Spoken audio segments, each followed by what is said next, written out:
அமைச்சர் பொன்முடியின் வழக்கில் லஞ்ச ஒழிப்புத்துறை செய்த பரபரப்பு சம்பவம் உச்சக்கட்ட அதிர்ச்சியில் அமைச்சர் பொன்முடி அவர்கள் நீதிமன்றத்தில் நடந்த ஒரு மிகப்பெரிய சம்பவத்தால் தற்பொழுது பொன்முடியின் வழக்கில் புதிய திருப்பத்தை ஏற்படுத்தியிருக்கு உச்சநீதிமன்றம். ஸோ அது என்ன நடந்திருக்கு என்பதை பற்றி இந்த வீடியோ பதிவில் முழுவதுமாக நம்ம பார்க்கலாம்.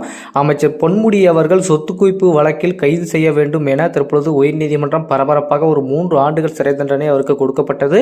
அதனைத் தொடர்ந்து ஒரு 30 நாட்கள் அவருக்கு அவகாசம் வழங்கப்பட்டது. அந்த 30 நாட்களில் நீங்கள் உச்சநீதிமன்றத்தில் மேல்முறை செய்யப்பட்டு முடிந்தால் உங்களுடைய கைதை நீங்கள் தடுத்து நிறுத்திக்கோங்கன்னு சொல்லி ஜெயச்சந்திரன் அவர்கள் ஒரு பரபரப்பான தீர்ப்பு கொடுத்தாரு.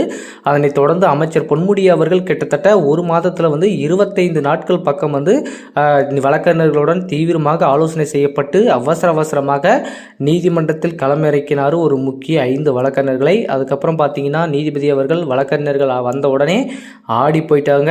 ஏன்னா எதுக்காக இந்த வழக்கில் 5 வழக்கறிஞர்களை நீங்கள் இன்வால்வ் பண்ணியிருக்கீங்க அப்படின்னு சொல்லி உச்சநீதிமன்ற நீதிபதி அவர்கள் பயத்திலே கேள்விகள் எழுப்பப்பட்டு அதனைத் தொடர்ந்து செந்தில் பாலாஜி அவர்கள் போலவே அமைச்சர் பொன்முடி அவர்களும் சிக்குவார் அப்படின்னு எல்லாருமே எதிர்பார்த்தாங்க. ஆனால் முடியாத பட்சத்தில் அமைச்சர் பொன்முடி அவர்கள் ஏற்கனவே 5 வழக்கறிஞர்கள் நீதிமன்றத்தில் வைக்கப்பட்ட வாதத்தை வைத்து உச்சநீதிமன்ற நீதிபதி அவர்கள் ஆடி போயிட்டு அமைச்சர் பொன்முடியின் வழக்கில் உடனடியாக அவருடைய கைதை ரத்து செய்து அவருக்கு ஜாமீன் வழங்குறேன்னு சொல்லி ஒரு பரபரப்பான தீர்ப்பு கொடுத்தாங்க.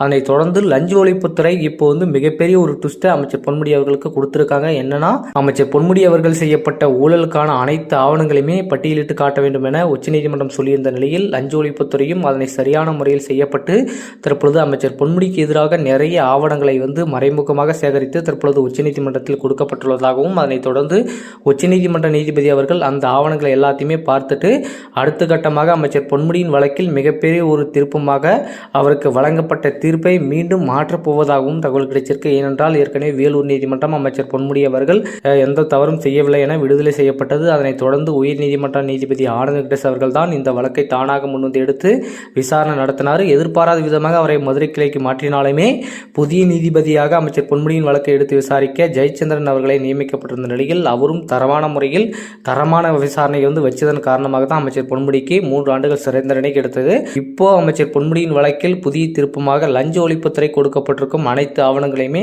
அலசி ஆராய்ஞ்சதில் அமைச்சர் பொன்முடி அவர்கள் எந்த அளவுக்கு ஊழல் பண்ணியிருக்கார் என்பதை வெட்ட வெளிச்சத்திற்கு கொண்டு வந்திருக்காங்க. பட் இருந்தாலுமே அமைச்சர் பொன்முடியின் வழக்கில் இது ஒரு திருப்பமாக போனாலுமே அடுத்த கட்டமாக செம்மண் வழக்கிலையும் இவர் இன்வால்வ் ஆகியிருக்கார் அப்படின்ற ஒரு மிகப்பெரிய ஒரு விஷயம் வெளியே வந்திருக்கு. அதனைத் தொடர்ந்து அதுக்கான வழக்கும் கூடிய விரைவில் அமைச்சர் பொன்முடி அவர்களை இதில் லிங்க் செய்து அவரிடம் விசாரணை நடத்தப்படுவதற்கான வாய்ப்புகள் இருக்கு அப்படின்னு சொல்லி அரசியல் வட்டாரத்தில் பரவலாக பேசப்பட்டு வந்துட்டு இருக்காங்க. மக்களை தற்பொழுது அமைச்சர் பொன்முடியின் வழக்கில் புதிய திருப்பமாக லஞ்ச ஒழிப்புத்துறை உச்சநீதிமன்றத்தில் செய்யப்பட்ட ஒரு முக்கிய ஆவணங்கள் அமைச்சர் பொன்முடியின் வழக்கை மாற்றப்போவதாக தகவல் கிடைச்சிருக்கு. மக்களே, இது குறித்து உங்களுடைய கருத்துக்கள் என்னன்றதை மறக்காம கமெண்ட்ல சொல்லுங்க.